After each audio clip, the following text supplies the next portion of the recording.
ಶಂಭೋ ಶಂಕರ ಮಹಾದೇವ. ಅಯ್ಯ ಹುಡುಗನೇ, ಏನಪ್ಪನೇ ಸ್ವಾಮಿ?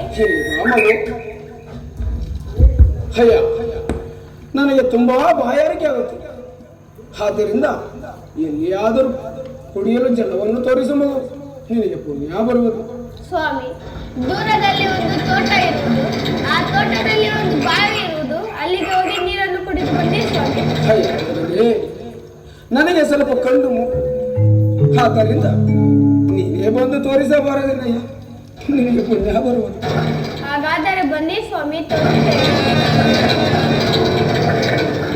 ಸ್ವಾಮಿ, ಇಲ್ಲಿ ನೋಡಿ ಬಾವಿ ಇರುವುದು, ಇದರಲ್ಲಿ ಹೋಗಿ ನೀರನ್ನು ಕುಡಿದು ಬನ್ನಿ ಸ್ವಾಮಿ. ಅಯ್ಯ, ನಾನು ಜಲವನ್ನು ಕುಡಿದು ಬರುವವರೆಗೂ ನೀನು ಇಲ್ಲೇ ಇರು. ಹಾಗೆ ಆಗುವುದು.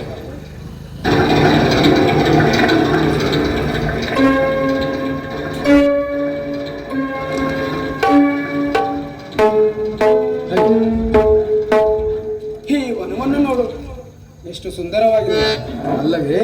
ಹೌದು ಸ್ವಾಮಿ.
ನಾನು ತುಂಬಾ ಹಸಿದಿರು. ಆ ಬಾಳೆಗೊಂಚಲನ್ನು ನೋಡು, ಎಷ್ಟು ಸುವಾಸನೆ ಭರಿತವಾಗಿರುವುದು ಅಲ್ಲವೇ?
ನನಗೆ ತುಂಬಾ ಹಸಿವಾಗುತ್ತಿಲ್ಲ.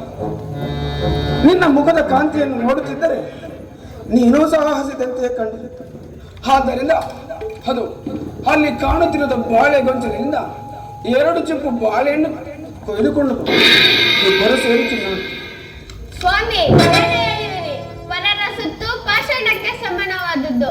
ನನ್ನ ಕಣ್ಣಿಗೆ ಬೆಂಕಿಯಂತೆ ಕಾಣುವುದು, ನಾನು ಮುಟ್ಟುವುದಿಲ್ಲ. ಹುಡುಗನಿಗೂ ಸತ್ಯವೇ? ಹೇಳಿ. ನೋಡೆ 2 ಚುಪ್ಪು ಬಾಳೆಹಣ್ಣುಗಳನ್ನು ಕತ್ತರಿಸಿ ಇವನ ಬಟ್ಟೆಯಲ್ಲಿ ಇಟ್ಟು ಇವನ ತಂದೆಯ ಕೈಯಿಂದಲೇ ಇವನ ಹಸ್ತಗಳನ್ನು ಕತ್ತರಿಸುವಂತೆ ಮಾಡಿ ಈ ಕಾರ್ಯವನ್ನು ಈಗಲೇ ಮಾಡುವುದು. ಅಯ್ಯೋ, ಮರೆತು ನಿದ್ರೆ ಹೋದೇನಲ್ಲ. ನಮ್ಮ ತೋಟದ ಕಡೆ ಏನಾಗಿರೋದು ಒಂದು ಸಾರಿ ನೋಡಿಕೊಂಡು. ಅಯ್ಯೋ, ಇನ್ನೇನು ಗತಿ? ಈ ಬಾಳೆ ಮನೆಯಲ್ಲಿ 2 ಚುಪ್ಪು ಬಾಳೆಹಣ್ಣು ಕಳುವಾಗಿರುವುದಲ್ಲ. ಈ ಬಾಳೆಹಣ್ಣಿನ ಕಳವನ್ನು ನಾನು ಹೇಗೆ ಪತ್ತೆ ಹಚ್ಚಲಿ ಪರಮಾತ್ಮ? ಅಲ್ಲದೆ ನಮ್ಮ ದಣಿಯವರಿಗೆ ಬರೆದುಕೊಟ್ಟ ಕರಾರು ಪತ್ರದಂತೆ ನಮ್ಮ ದಣಿಯರು ಬಂದು ಕೇಳಿದರೆ ನಾನು ಏನೆಂದು ಉತ್ತರ ಕೊಡಲಿ ಪರಮಾತ್ಮ? ಹೋಗು, ನಮ್ಮ ತೋಟದ ಹೊರಭಾಗದಲ್ಲಿ ಯಾರೋ ಹುಡುಗರಿರುವಂತೆ ಕಾಣುವುದು. ಅಲ್ಲಿಗೆ ಹೋಗಿ ವಿಚಾರಿಸಿದೆ. ಅಯ್ಯ ಹುಡುಗನೇ, ನಮ್ಮ ತೋಟಕ್ಕೆ ಬಂದಿದ್ದವರು ಯಾರು? ನೀನೇನಾದರೂ ನೋಡಿದ್ಯಾ ಮಗು? ಹೌದು ಸ್ವಾಮಿ, ಯಾರೋ ಒಬ್ಬ ಮುದುಕ ಬ್ರಾಹ್ಮಣನು ಬಂದು ನೀರನ್ನು ತೋರಿಸಪ್ಪ ಎಂದು ಕೇಳಿದ. ನಾನು ನಿಮ್ಮ ತೋಟದಲ್ಲಿರುವ ಬಾವಿಯನ್ನು ತೋರಿಸಿದೆ. ಆಮೇಲೇನಾಯ್ತು? ಆ ಮುದುಕ ಬ್ರಾಹ್ಮಣನು ನೀರನ್ನು ಕುಡಿದು ಮೇಲಕ್ಕೆ ಎದ್ದು ಬಂದು ಬಾಳೆ ಗುಂಚುಗಳನ್ನು ನೋಡಿ 2 ಚಿಪ್ಪು ಬಾಳೆಹಣ್ಣನ್ನು ಕೊಯ್ದು 2 ಚಿಪ್ಪು ಬಾಳೆ ಗುಂಚುಗಳನ್ನು ಕೊಯ್ದುಕೊಂಡು ಬಾ ಎಂದು ಕೇಳಿದ. ಕೊಯ್ದು ಕೊಟ್ಟೆಯಾ? ಇಲ್ಲ ಸ್ವಾಮಿ, ಅದಕ್ಕೆ ನಾನು ಪರರ ಸುತ್ತು ಪಾಷಾಣಕ್ಕೆ ಸಮಾನವಾದದ್ದು, ನನ್ನ ಕಣ್ಣಿಗೆ ಬೆಂಕಿಯಂತೆ ಕಾಣುವುದು, ನಾನು ಮುಟ್ಟುವುದಿಲ್ಲ ಎಂದು ಹೇಳಿ ಓಡಿ ಹೋದೆನು. ಹಾಗಾದ್ರೆ ಈ ಬಾಳೆಹಣ್ಣಿನ ಕಳುವು ನಿನ್ನಿಂದಲೇ ಪತ್ತೆ ಆಗಬೇಕು. ಹೇಳು ಮದ ಅಂದ. ನಿಜವನ್ನು ಈ ಕಳವನ್ನು ಈ ಬಟ್ಟೆ ಯಾರದು? ನನ್ನದೇ ಸ್ವಾಮಿ.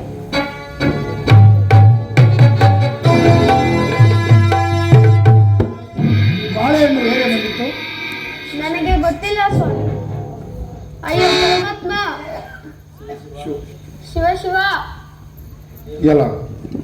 ಎಲ್ಲ ಕಳ್ಳ ಹುಡುಗನೇ, ಈ ವಯಸ್ಸಿಗೆ ಸುಳ್ಳನ್ನು ಹೇಳಿ ಸತ್ಯಕ್ಕೆ ಧಕ್ಕೆ ತರುವ ಭಾರಿ ದೊಡ್ಡ ಕಳ್ಳನು ನೀನು. ನಿಜ ಹೇಳು ಮದ ಅಲ್ಲ. ಇಲ್ಲವಾದರೆ ಅಂದು ನನ್ನ ದಣಿಯವರ ಕಡೆಗೆ ಬರೆದುಕೊಟ್ಟ ಕರಾರ ಪತ್ರದಂತೆ ನಿನ್ನ 2 ಹಸ್ತಗಳನ್ನು ಕತ್ತರಿಸುವೆನು.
ಸ್ವಾಮಿ, ಪರಮೇಶ್ವರನ ಪಾದ ಸಾಕ್ಷಿಯಾಗಿ ನಾನು ಕದ್ದವನಲ್ಲ ಸ್ವಾಮಿ. ಅನ್ಯಾಯವಾಗಿ ನನ್ನ ಕರುಳುಗಳನ್ನು ಕಳ್ಳ ಹುಡುಗನೇ, ಈ ವಯಸ್ಸಿಗೆ ನೀನು ಸುಳ್ಳನ್ನು ಹೇಳಿ ಸತ್ಯಕ್ಕೆ ಧಕ್ಕೆ ತರುವ ಭಾರಿ ಕಳ್ಳನು ನೀನು. ನಿನ್ನನ್ನು ಹೀಗೆ ಬಿಟ್ಟರೆ ಸತ್ಯ ಧರ್ಮ ಎಂಬ ಹೆಸರನ್ನೇ ತೊಲಗಿಸುವೆ. ನಿಜ ಹೇಳು ಮಗ ಅಂದ. ಇಲ್ಲವಾದರೆ ನಿನ್ನ 2 ಹಸ್ತಗಳನ್ನು ಕತ್ತರಿಸುವೆನು. ಪರಮೇಶ್ವರನ ಪಾದ ಸಾಕ್ಷಿಯಾಗಿ ನಾನು ಕದ್ದವನಲ್ಲ ಸ್ವಾಮಿ.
ಸ್ವಾಮಿ. ಅನ್ಯಾಯವಾಗಿ ನನ್ನ ಕರಳುಗಳನ್ನು ಕತ್ತರಿಸಬೇಡಿ ಸ್ವಾಮಿ.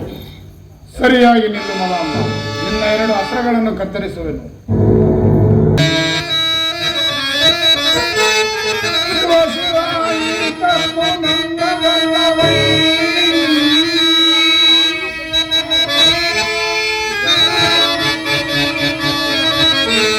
ಶಿವ ಶಿವ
ಈ ಉರಿ ತಾಪವನ್ನು ತಡೆಯಲಾರೇನು.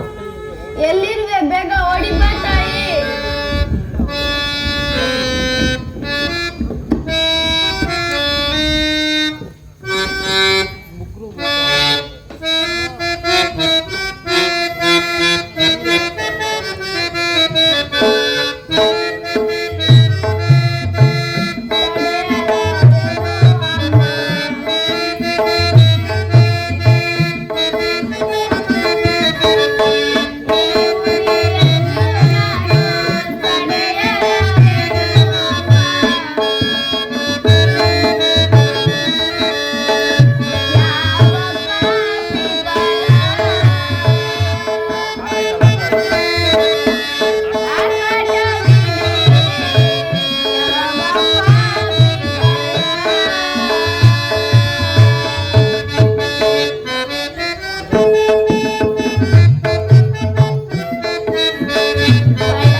ಅಯ್ಯೋ ಪರಮಾತ್ಮ, ಪಾಪಿ ಸತ್ಯವಂತನೇ, ಅನ್ಯಾಯವಾಗಿ ಹುಡುಗನ ಹಸ್ತಗಳನ್ನು ಕತ್ತರಿಸುವಂತೆ ಮಾಡಿದೆಯೇ ಪರಮಾತ್ಮ.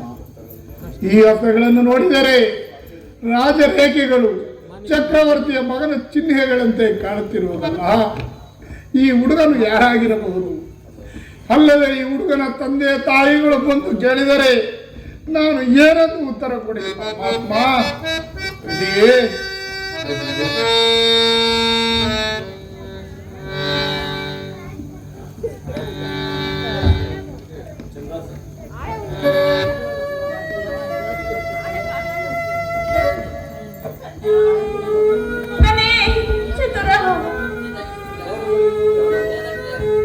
ಯಾರೋ ಈ ತೋಟದಲ್ಲಿದ್ದಂತೆ ಕಾಣುವುದು. ಅವರನ್ನು ಕೇಳಿದರೆ ನನ್ನ ಕಂದನ ವಿಚಾರವನ್ನು ತಿಳಿಸುವರೇನು?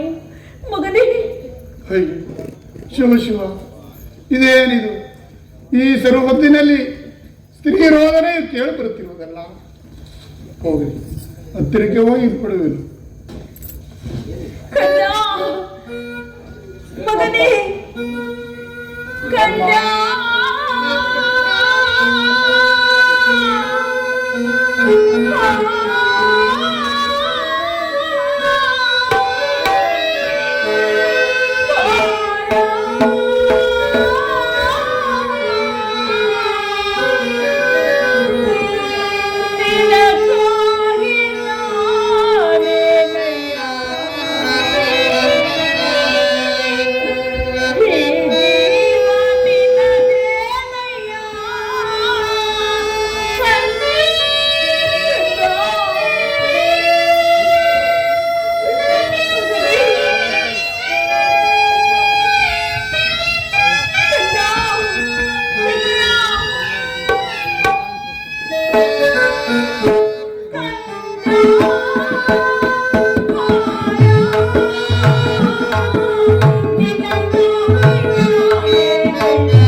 ಅಮ್ಮ ತಾಯಿ, ಈ ನಡುರಾತ್ರಿಯಲ್ಲಿ ಏಕಾಂಗಿಯಾಗಿ ಬರಲು ಕಾರಣವೇನಮ್ಮ? ಈ ಊರಿನ ನನ್ನ ಕಂದನು ಕೇತಯ್ಯನ ಮನೆಯಲ್ಲಿ ಕತ್ತೆಗಳನ್ನು ಕಾಯುತ್ತಿದ್ದ. ಕತ್ತೆಗಳನ್ನು ಹೊಡೆದುಕೊಂಡು ನಿಮ್ಮ ತೋಟದ ಕಡೆ ಬಂದನಂತೆ. ನೀವೇನಾದ್ರೂ ಅಮ್ಮ ತಾಯಿ, ಕತ್ತೆ ಮೇಸುವ ಹುಡುಗನು ನನ್ನ ಮಗನೇ ತಾಯಿ. ಸ್ವಾಮಿ, ನನ್ನ ಮಗನೇ ಎಲ್ಲಿರುವುದು ಬೇಗನೆ ಹೇಳಿ ಪುಟ್ಟವನ್ನು ಕಟ್ಟಿಕೊಳ್ಳಿ. ಶಿವ ಶಿವ ಶಿವ ಶಿವ, ಏನೆಂದು ಹೇಳಲಿ ಪರಮಾತ್ಮ? ತಾಯಿ, ಹೇಳುವೆನು ಕೇಳಮ್ಮ. ದಯವಿಟ್ಟು ನನ್ನ ಕನ್ನನಿಗೆ ಎಲ್ಲಿ ಬೇಗನೆ ಹೇಳಿ ಸ್ವಾಮಿ.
ತಾಯಿ, ಸ್ವಾಮಿ ನನ್ನ ಅಮ್ಮ ತಾಯಿ, ಸ್ವಾಮಿ, ನಿನ್ನ ಮಗನು ನನ್ನ ಮಗನು ನಮ್ಮ ತೋಟದಲ್ಲಿ ಎರಡು ಚಿಪ್ಪು ಬಾಳೆಹಣ್ಣು ಕಳವು ಮಾಡಿದ ತಪ್ಪಿಗಾಗಿ ನಾನೇ ನನ್ನ ಕೈಯಾರ 2 ಅಸ್ತ್ರಗಳನ್ನು ಕತ್ತರಿಸಿದೆನಮ್ಮ.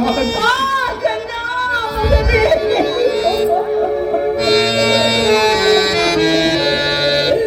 ನನ್ನ ಕನ್ನಡ ಕರಗಳನ್ನು ಕತ್ತರಿಸುವುದಕ್ಕೆ ನಿಮಗೆ ಮನಸ್ಸು ಬಂದಿದ್ದಪ್ಪ. ನಿಮ್ಮ ಹೃದಯವು ಎಂತಹ ಕಠಿಣ ಪಾಷಾಣವಯ್ಯ. ನೀವು ಮನುಷ್ಯರಲ್ಲ, ನೀವು ರಾಕ್ಷಸರು. ಅಯ್ಯೋ ಪುಣ್ಯಾತ್ಮ, ನನ್ನ ಕನ್ನಡ ಹಿರಿಯರವನು ಬೇಗನೆ ಹೇಳಿ ಪುಣ್ಯವನ್ನು ಕಟ್ಟಿಕೊಳ್ಳಿ. ಅಂತಹ ಮಕ್ಕಳು ನಿಮಗೆ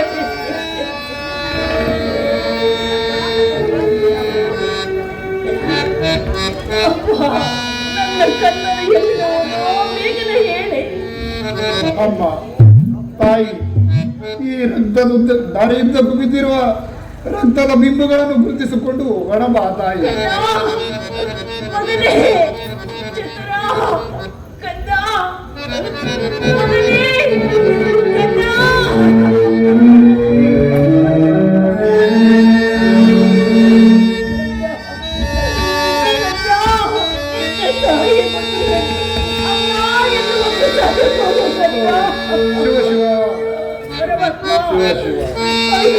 ಈಕೆ ಯಾರಾಗಿರಬಹುದು? ಪರಮಾತ್ಮ, ಶನಿದೇವ, ನಮ್ಮ ಮೇಲೆ ನನಗಿನ್ನೂ ದಯ ಬರಲಿಲ್ಲವೇ? ನಾವು ಮಾಡಿದ ಅಪರಾಧವಾದರೂ ಏನು? ನನ್ನ ಕನ್ನಡ ಸ್ಥಿತಿಯನ್ನು ನಾನು ನೋಡಲಾರದಲ್ಲ ಪರಮಾತ್ಮ. ಮಗನೇ, ರಾಜ ಚಕ್ರವರ್ತಿ ಸಾರ್ವಭೌಮನ ಮಗನೇ, ನಿಮ್ಮ ತಂದೆಯವರು ಬಂದು ನನ್ನ ಕನ್ನಡ ಸ್ಥಿತಿ ಏನಿದೆ ಅಂತ ಹೇಳಿದರೆ ನಾನೇ ಮಗನೇ, ದೇವಿಯಲ್ಲಿ ಸುರರು ಭೂಮಿಯಲ್ಲಿ ಮುನಿಗಳು ಓಲೈಸೆಸವೆ ಕಾಯ್ಗಳು ಹಿರೇಳು ಲೋಕ ನೀನಾಡು ತನಕ ಕನಗೋ ಸಿರಿಗೋ ದಿನ ದಿನವೂ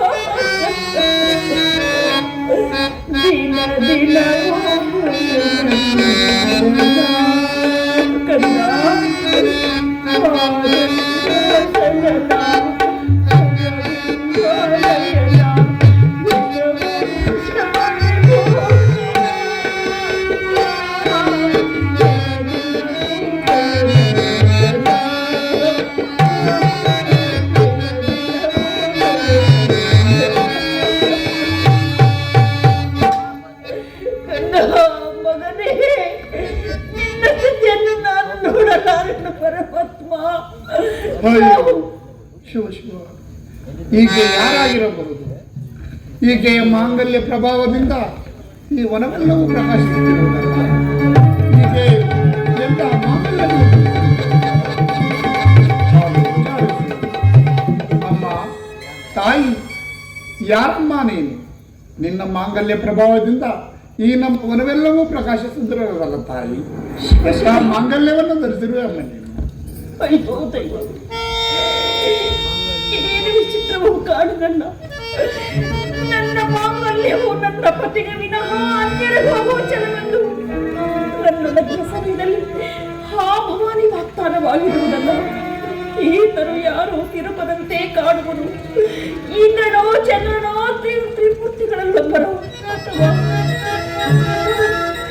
ನನ್ನ ಪತಿದೇವರಾದ ಸತ್ಯವ್ರತ ಮಹಾರಾಜನೇ? ಇಲ್ಲ, ಈತನು ಯಾರು? ಯಾರೋ ಪುಣ್ಯ ಪುರುಷನಂತೆ ಕಾಣುವನು. ಸ್ವಾಮಿ, ತಾವು ಯಾರು ಸ್ವಾಮಿ? ನಿಮ್ಮ ನಿಜವಾದ ವೃತ್ತಾಂತವನ್ನು ಹೇಳಿ ಸ್ವಾಮಿ. ಅಮ್ಮ ಹೇಳುವೇನು ಕೇಳು ತಾಯಿ.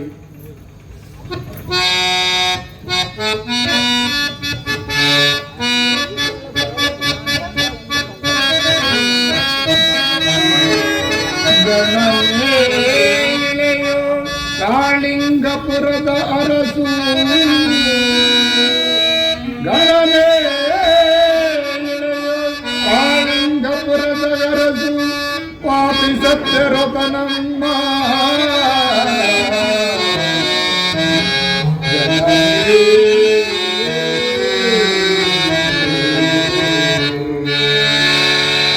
ಅಮ್ಮ ಕಾಳಿಂಗಪುರಕ್ಕೆ ಬರೋ ಸನಾದ ರಾಜ ಸತ್ಯರತನಮ್ಮ ಕಾರಣಾಂತರದಿಂದ ಸತಿ ಸಹಿತ ಕಾರಣಕ್ಕೆ ಬಂದು ಸತಿಯನ್ನು ಕಳೆದುಕೊಂಡು ಇಡೀ ಕೂಳಿಗಾಗಿ ಈ ಬ್ರಾಹ್ಮಣರ ತೋಟದಲ್ಲಿ ಚೀತಕ್ಕಿರುವೆನಮ್ಮ.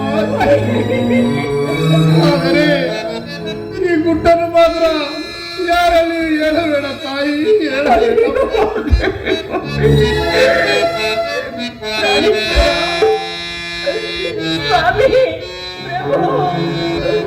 ಪ್ರಾಣೇಶ್ವರ ಸ್ವಾಮಿ ಈ ನಿರ್ಭಾಗ್ಯನಾದ ಚಂದ್ರ ಪ್ರಾಣೇಶ್ವರ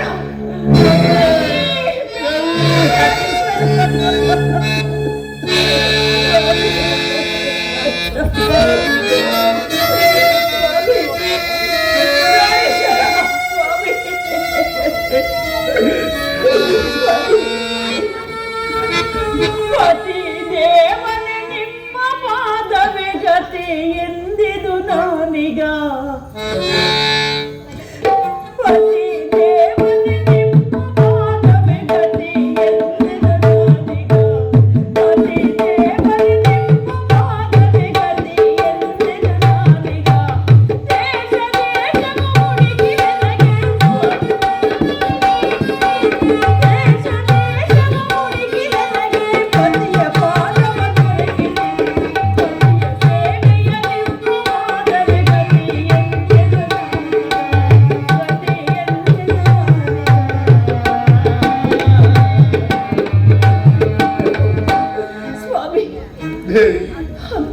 ಚಂದ್ರಾಸೆ ಇಲ್ಲಿ ಬಿದ್ದಿರೋ ಕುಮಾರನು ನಮ್ಮ ಕುಮಾರನೇ. ಹೌದು ಸ್ವಾಮಿ, ನೀವು ನನ್ನನ್ನು ಬಿಟ್ಟು ನೇರಿಗೆಂದು ಬಹುದೂರಬಹುದಾಗ ತಾರೇ ಮರದ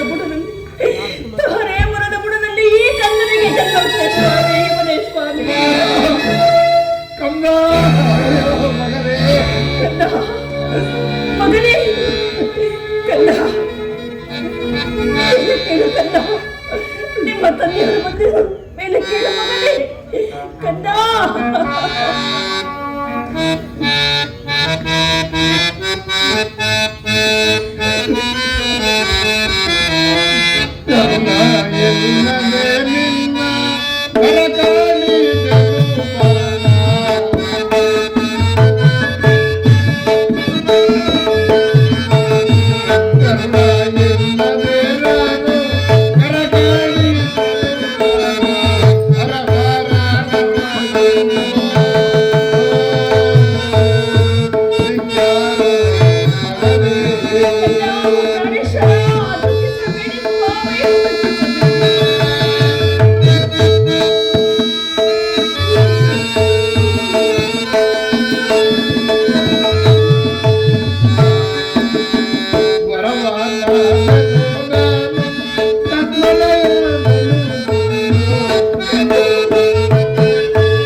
ದುಃಖಿಸಬೇಡಿ ಸ್ವಾಮಿ.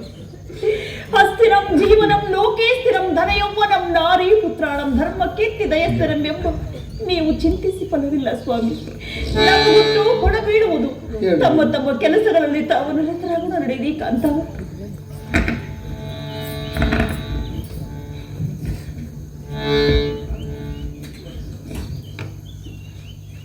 ಸ್ವಾಮಿ, ನಮ್ಮ ಹುಟ್ಟು ಹೊಳ ಬೀಳುವುದು, ತಮ್ಮ ತಮ್ಮ ಕೆಲಸಗಳಲ್ಲಿ ತಾವು ನಿರತರಾಗುವ ನಡೆಯಿರಿ ಸ್ವಾಮಿ. ಕಂದ, ನಿಮ್ಮ ತಂದೆಯವರು ಬಂದಿರುವರು, ಅವರನ್ನು ನಮಸ್ಕರಿಸು ಮಗನೇ. ಇವರು ನಮ್ಮ ತಂದೆಯವರಲ್ಲಮ್ಮ. ಪಾಪಿ ನನ್ನ ಎರಡು ಸತ್ತಿರುತ್ತದೆ. ಕೈಗಳನ್ನು ಕತ್ತರಿಸಿದವರು. ಕ್ಷಮಿಸಿರುವೆಯ? ಕಂದ, ಇಲ್ಲ ಮಗನೇ, ಇದೆಲ್ಲವೂ ಆ ಪರಮಾತ್ಮನ ಇಚ್ಛೆ. ದುಃಖಿಸಬೇಡ ಒಂದು ನಿರ್ಭಾಗ್ಯದಾನದ ನಿನ್ನ ಎರಡು ಕಷ್ಟಗಳನ್ನು ನಾನೇ ಕೈಯಾರ ಕತ್ತರಿಸುವಂತೆ ಆಯಿತೆ. ಪರಮಾತ್ಮ ಶನಿದೇವ ಇನ್ನೂ ನಮ್ಮ ಮೇಲೆ ಕರುಣೆ ಬಾರಲಿಲ್ಲವೇ ತಂದೆ? ನಡೆಯಲಿ ಸ್ವಾಮಿ, ಆಗಲಿ. ಕಾಂತೆ, ನೀನು ಮಗುವನ್ನು ಕರೆದುಕೊಂಡು ದಣಿಯ ಮನೆಗೆ ಹೋಗು. ನಾನು ತೋಟದ ಕೆಲಸಕ್ಕೆ ಹೊರಡು. ನಮ್ಮ ಗುಟ್ಟು ಹೊರ ಬೀಳ್ಬೋದು ದೇವಿ. ಹೌದು ಸ್ವಾಮಿ, ಮಗನೇ. ಏನಮ್ಮ ದಾಸಿ, ನಮ್ಮ ತೋಟದಲ್ಲಿ ಕೆಲಸ ಮಾಡುವ ಬರುವನು ನಿನ್ನ ಗಂಡನಂತೆ ಮಗನ ಕರಗಳನ್ನು ಕತ್ತರಿಸಿದಂತೆ ನಿನ್ನ ಮಾಂಗಲ್ಯ ಪ್ರಭಾವದಿಂದ ವನವೆಲ್ಲವೂ ಪ್ರಕಾಶಿಸುತ್ತದೆ. ಸ್ವಾಮಿ, ನನಗೆ ಕನಸಾಗಿ ಬಂದಿದೆ. ಇದೆಲ್ಲ ನಿಜವೇನಮ್ಮ? ಹೌದು ಸ್ವಾಮಿ, ಇದೆಲ್ಲವೂ ನಿಜವೇ. ಆದರೆ ನಮ್ಮ ಕರ್ಮವು ಕಳೆಯುವ ತನಕ ನಮ್ಮ ಮರ್ಮವನ್ನು ಯಾರ ಸಂಗಡ ಎಳೆಬೇಡಿ ಸ್ವಾಮಿ.